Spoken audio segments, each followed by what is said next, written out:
Hey everyone, my name is ArinTheWolf, and I have a special guest with me today. It is my good friend DGil. Hello there, citizens. Yes, me and him have movie conversations all the time, so we're good friends. Sonic the Hedgehog 2, released in 2022. So I think we should, briefly go over what we thought about the first one. Yeah, the first one, I think the best place to start is the area that has been very well trod, the disastrous first trailer. Oh god. Yeah, I remember being on a shift out in Tennessee when I was on my break and I first caught a look at the trailer, and yeah, I was horrified. That was an awful looking Sonic. Yeah, it's... And, I know a lot of people think that, oh, this was just a publicity stunt. No, this is legitimately what they wanted it to look like. Yep, this is just... It's studio executives thinking realism will make money, just plastered all over it. Yeah. Fortunately, due to the backlash, they were like, oh, shit, we f***ed up. Let's change it real fast. Thank you, Tyson Hess. Seriously, we will never, ever be able to thank Tyson Hess enough for steering this entire thing around the way he had. Yeah. Seriously. But yeah, given that first design, and it's fair to assume that the rest of the movie would have stayed the same with that design. It's like, I can't even imagine the movie as it exists now with that design, because the design that is in the current movie now just adds so much charm and likability that helps the movie so much. Yeah. When it's Sonic or Eggman, the movie's pretty great. Mm-hmm. And when it's Donut Lord and everyone, it's fine. Yeah, I mean, James Marsden and Tika Sumpter do carry their characters quite a bit. Which, hey, it's a lot better than James Marsden and the stupid CG Easter Bunny. Yeah. It's kind of a coincidence that we're recording this the day after Easter. But seriously, fuck Hop. Way ahead of you. So with that in mind, I did definitely like the first one a bit. I totally understand how a lot of people just didn't really get into it, because it is more of a buddy road trip movie with Sonic in it.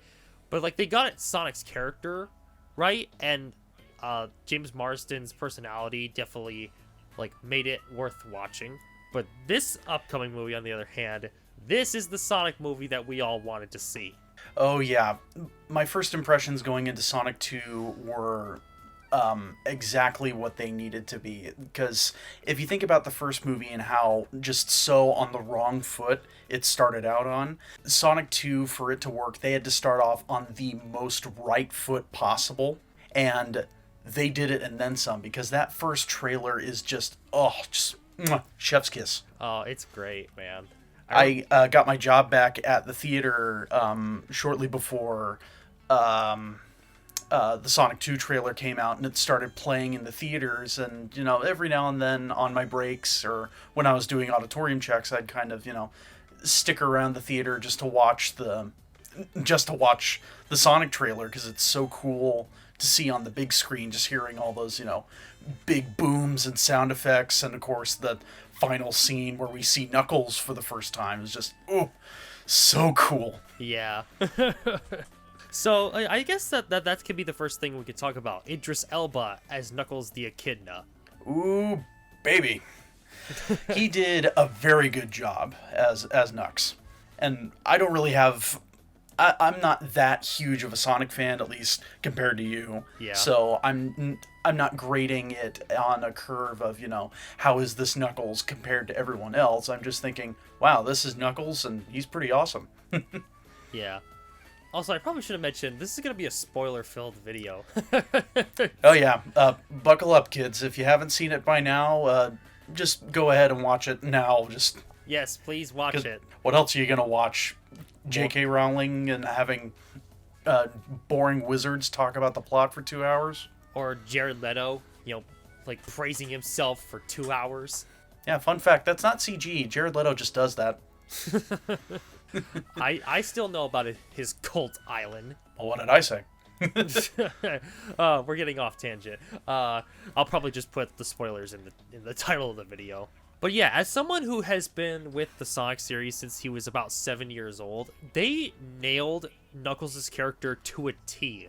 You know, like he's not like just an idiot or like just supposed to just there for the comic relief. He's Creepy Ghost of Sonic Boom.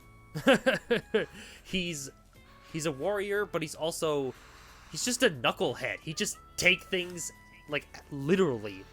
Like there's a scene like in the movie where he's reading text that are being displayed on screen, and he just goes dot dot dot dot dot dot.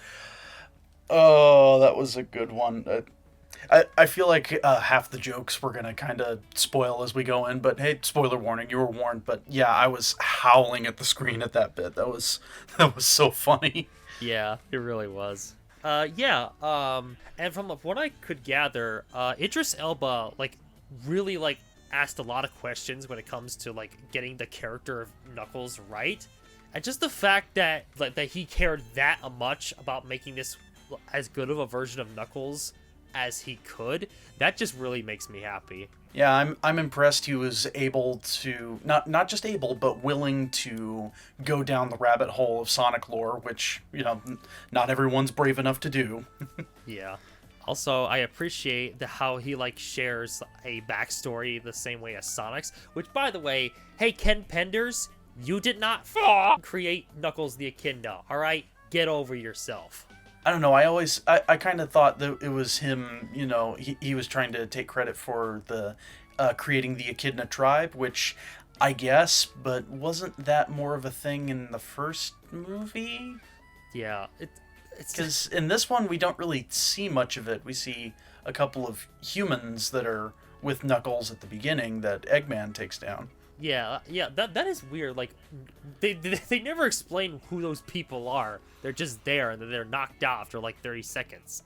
Well, context clues. We see that they kind of have similar armor and tribal gear, like how the Echidna tribe had in the first movie. So, you could piece it together. Yeah.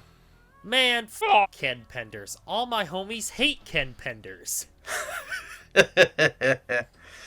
But, okay, moving on. Please don't sue us. The next thing I want to talk about is the fact that they actually got Colleen. I don't know how to pronounce her last name, but Colleen O'Shaughnessy. Colleen O'Shaughnessy from the Sonic Boom series, I want to say.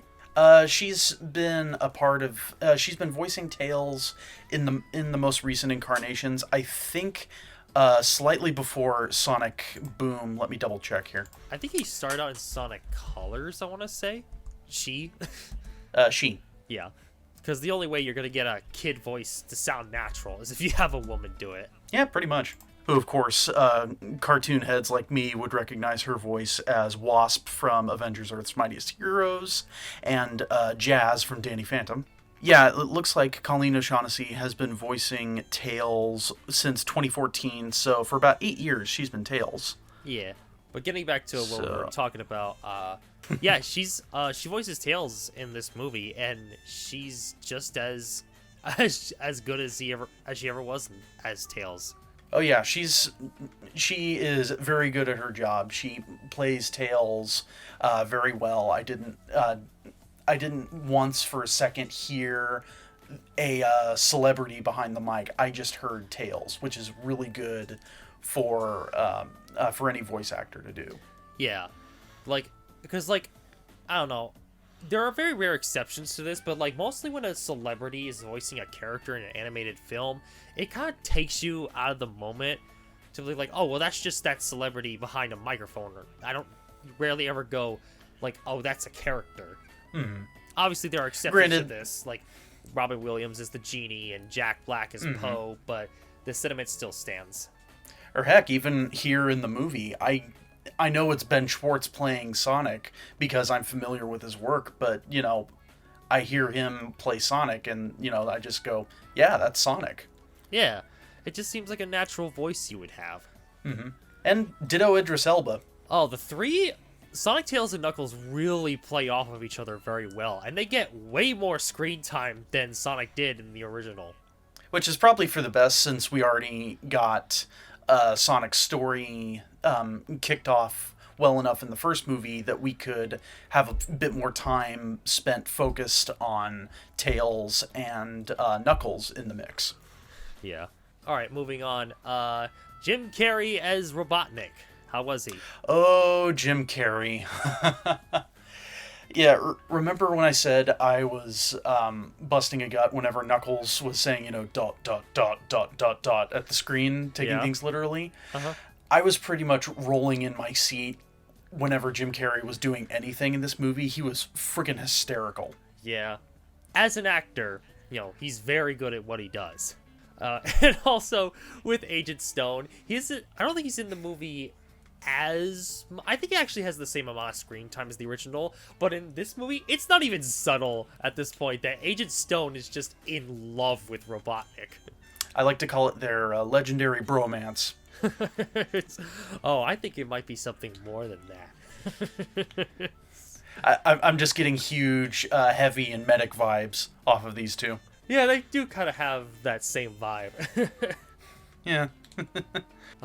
Also, I love the detail how, like, the coffee shop he runs, I think it's called the Mean Bean Machine.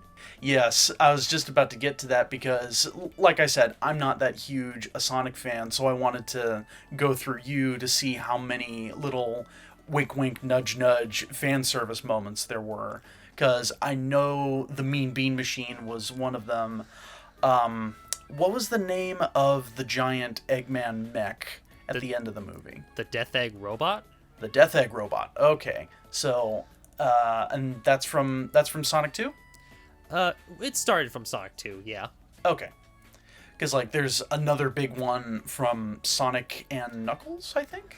I think it might be, like, just an alternate version of the same robot, but yeah. Okay. Yeah, and the other two examples I could think of are...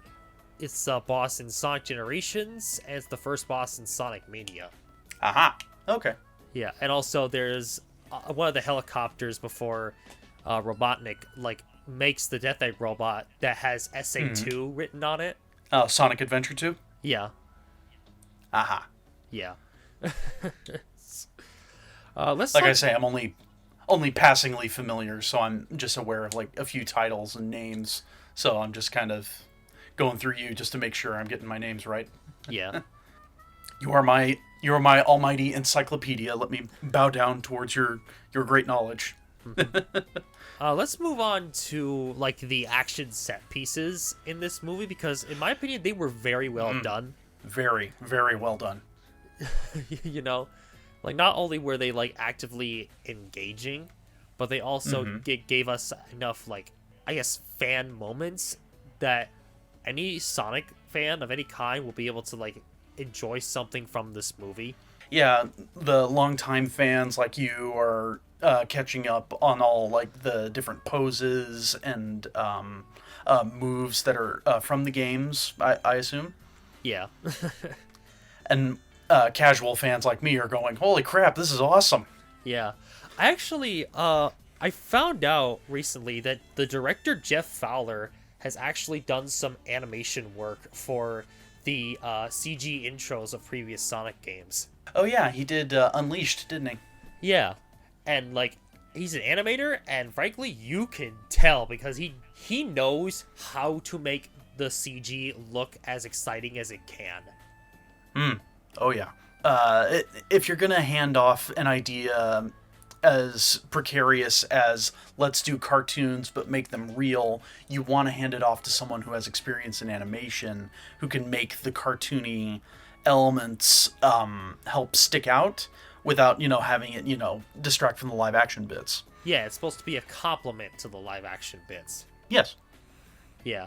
And actually, I'm pretty sure, like, the person who directed, like, the opening of the first Kung Fu Panda movie was asked, hey, do you want to just straight up direct the second one? And that's how we got a movie that looks as marvelous as Kung Fu Panda 2. More animators should be directors. I know it's a very taxing job, but if Kung Fu Panda 2 is anything to consider, then it leads to great stuff. And if Sonic is anything to consider, it can lead to, some decent box office numbers. Yeah, because, like, just in its opening weekend, it made, like, $78 million. Isn't that the biggest opening for any comic book? Comic book, yeah. Isn't that the biggest opening for any video game movie? Yeah, not just that, the biggest box office opening for a Jim Carrey movie as well. Hey, 2 birds, 1 Agent Stone. It beat out The Secrets of Dumbledore. Or more of Jared Leto's BS. Yeah. There's this video that someone edited of, like, the scene from, like, The Dark Knight where it's just like, you think you could just take everything from us and walk away? And the Joker's like, yes. Yeah.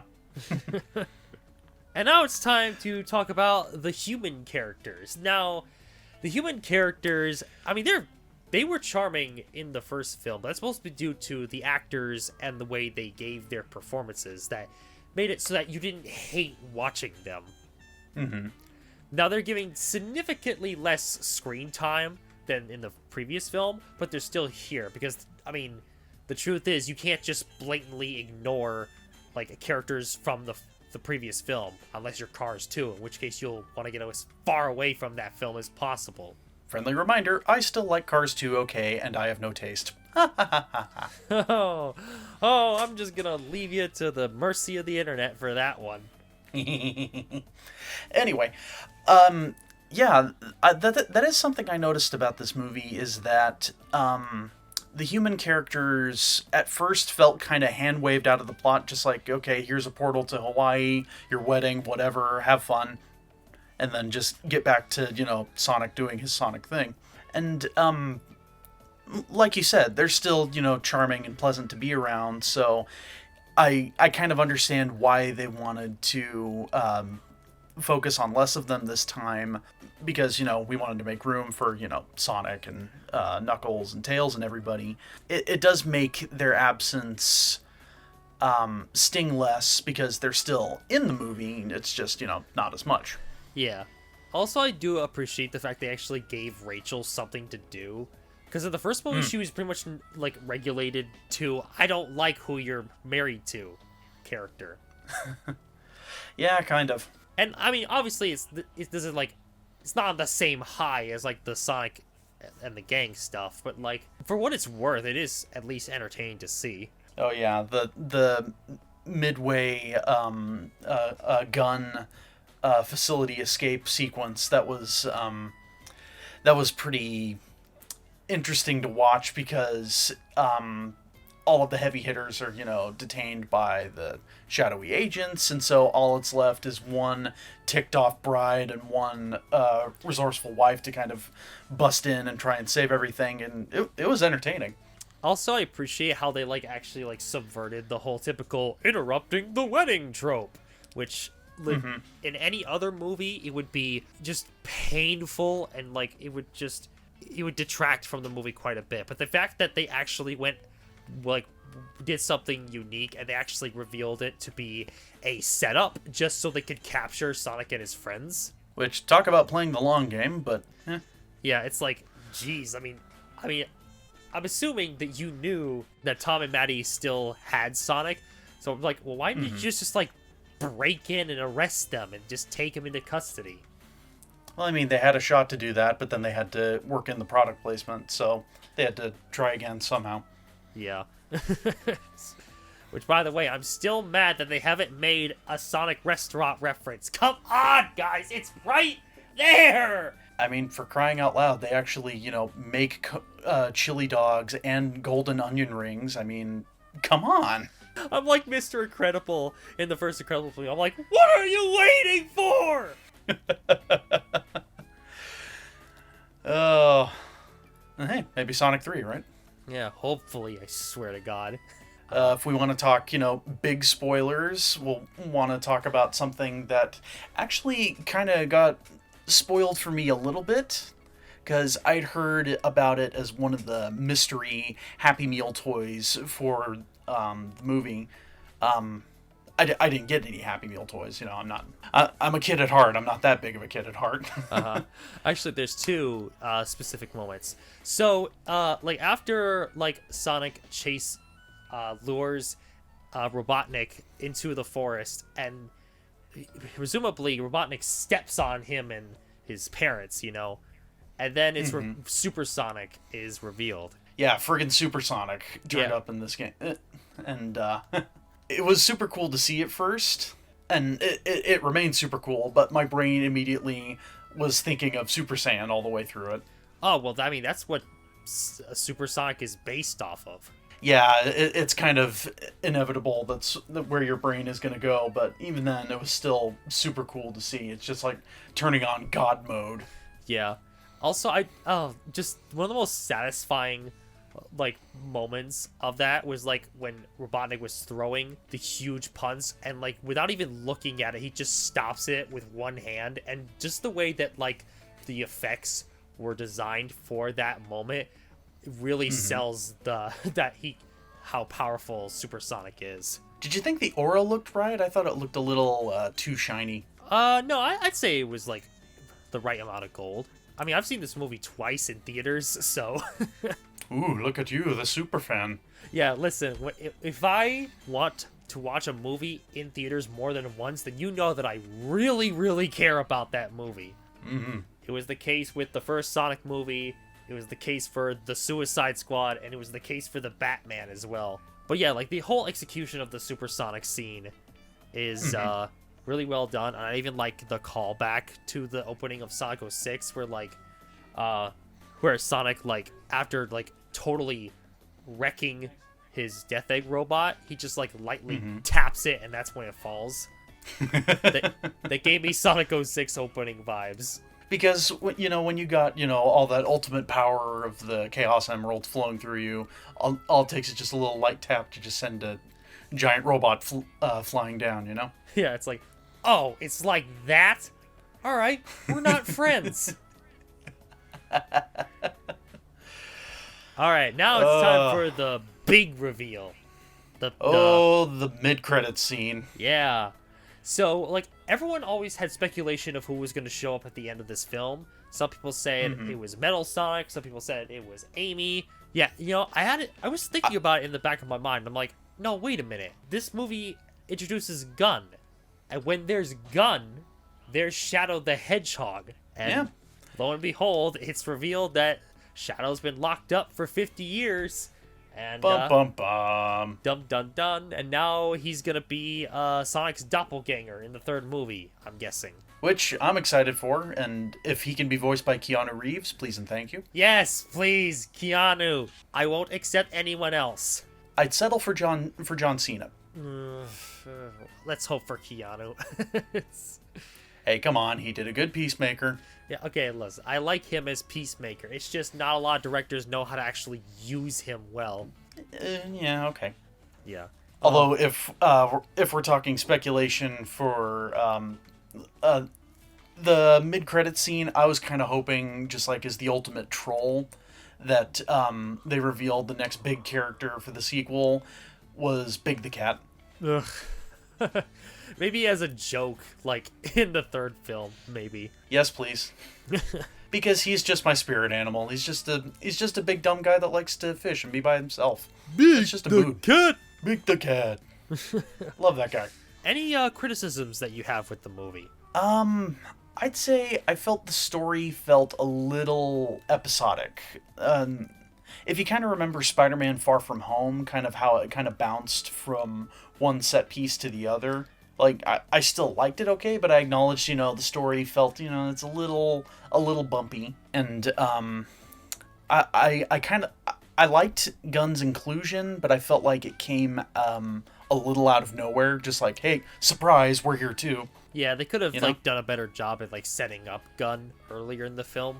Yeah, like have maybe a couple of the cars that were surrounding the Mean Bean Machine have Gun on it, or maybe like a couple of Gun drones monitoring the Wachowski house. And something else I was kind of surprised with this one, I didn't find it was quite as quotable as the first movie. Yeah.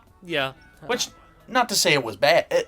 It's not bad. These aren't deal breaker flaws. It just I noticed that there wasn't quite, there wasn't a crazy Carl moment in this movie. There wasn't a him running with the turtle moment.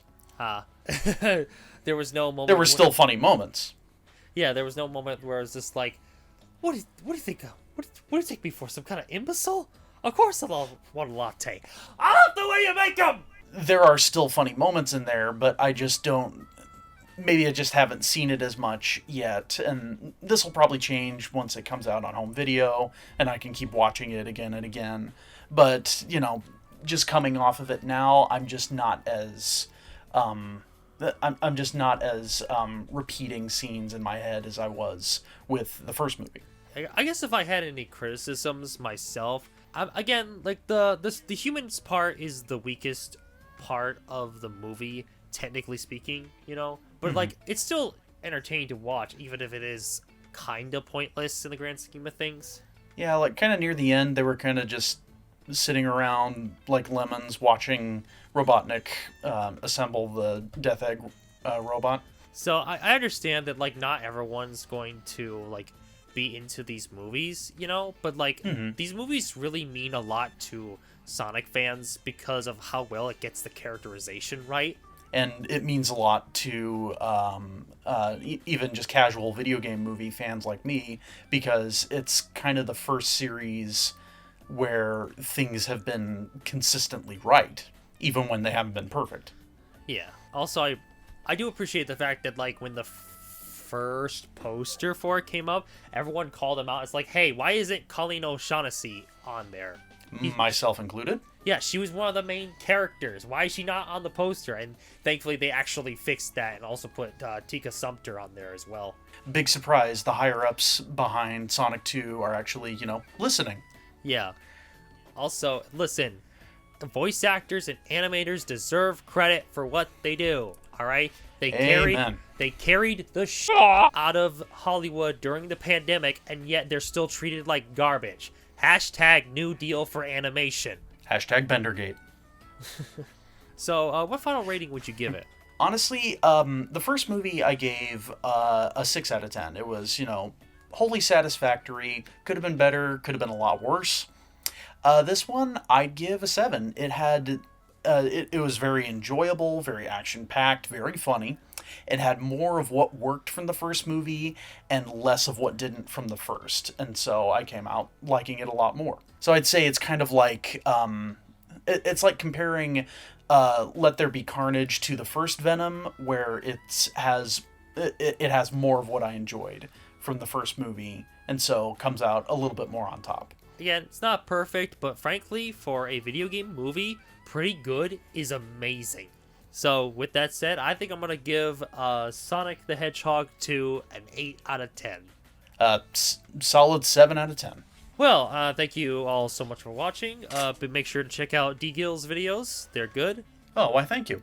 I should be having my occasional gaming clip show, D-Gaming, back up and running as soon as the Overwatch 2 beta goes live. I have a lot more wonderful clips of me kicking ass in Overwatch uploaded and organized and ready for your viewing pleasure. Yeah. You can also check me out on Twitter at DGil2295. That's where I am the most active. It's where I am yucking it up with friends, yelling at movies, and plugging podcasts that I'm on and that I enjoy. Yeah. And thank you for having me, Arin. This is so much fun. We actually get to record one of our lengthy conversations we have for a change. Yeah, you guys don't know this, but usually late at night we have like 30-minute discussions about whatever movies we're talking about. This is what nerds do instead of sleep. Yes. Who needs sleep when you have a movie discussion? Woo-hoo-hoo-hoo. All right, with that said, I hope you all have a good one, and I hope you stay strong and live life. I don't have an outro yet, but have a good one.